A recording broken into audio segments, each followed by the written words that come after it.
एक अनोखा और बेहद स्वादिष्ट व्यंजन तैयार करने की आड़ में शेफ ने एक ऐसा कदम उठाया जो किसी भयावह स्वप्न जैसा था। उसने महिला को एक प्लास्टिक की चादर से कसकर लपेट दिया, ऐसे जैसे कोई कीमती सामग्री को सील करता है। 3 दिनों की भयानक खामोशी के बाद शेफ ने उस महिला को बाहर निकाला। उसकी आंखों में डर साफ झलक रहा था। फिर उसने उसे आटे के ढेर में धकेल दिया। रसोई में हलचल मच गई। सभी रसोइये अपनी आस्तीनें चढ़ा चुके थे, मानो कोई युद्ध शुरू होने वाला हो। महिला के नाजुक शरीर पर वे आटे को ऐसे मल रहे थे जैसे कोई मूर्ति गढ़ रहा हो। पहले तो महिला को भ्रम हुआ, शायद यह कोई स्पा मसाज है, लेकिन फिर शेफ के चेहरे पर उभरती कठोरता और मेहनत का पसीना देखकर महिला का दिल कांप उठा। कुछ तो गलत था। वह विरोध करने ही वाली थी, तभी शेफ ने उसके बछड़े को मरोड़कर एक गांठ में बदल दिया। चीख उसकी गले में ही अटक गई। फिर एक डरावना दृश्य शुरू हुआ। उसका शरीर फैला दिया गया 50 मीटर तक। उसे चॉपिंग बोर्ड पर रखा गया और फिर उस पर साइड डिश और मसालों की वर्षा होने लगी। जब वह पूरी तरह से भीग चुकी थी, शेफ ने उसे हजारों डिग्री तापमान वाले तेल के पैन में झोंक दिया। धीमी आंच पर धीरे धीरे उसे भुना जाने लगा। गंध फैलने लगी मक्खन, आटा और इंसान की। खाना सुंदर दिखे, इसके लिए शेफ ने रेड वाइन आटे में मिलाई और महिला के नाखूनों पर सावधानी से लगाया। 49 घंटे तक लगातार भूनते रहे। जब महिला को बाहर निकाला गया, उसका शरीर जल चुका था,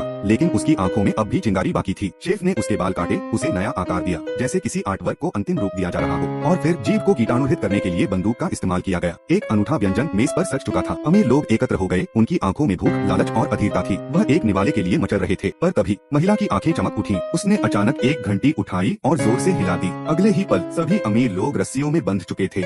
हैरानी और डर से उनके चेहरों का रंग उड़ गया था। सच सामने आया, यह सब एक महिला द्वारा रची गई जटिल साजिश थी। उसका एक ही उद्देश्य था, उन सभी लालची अमीरों से उनका पैसा छीन लेना।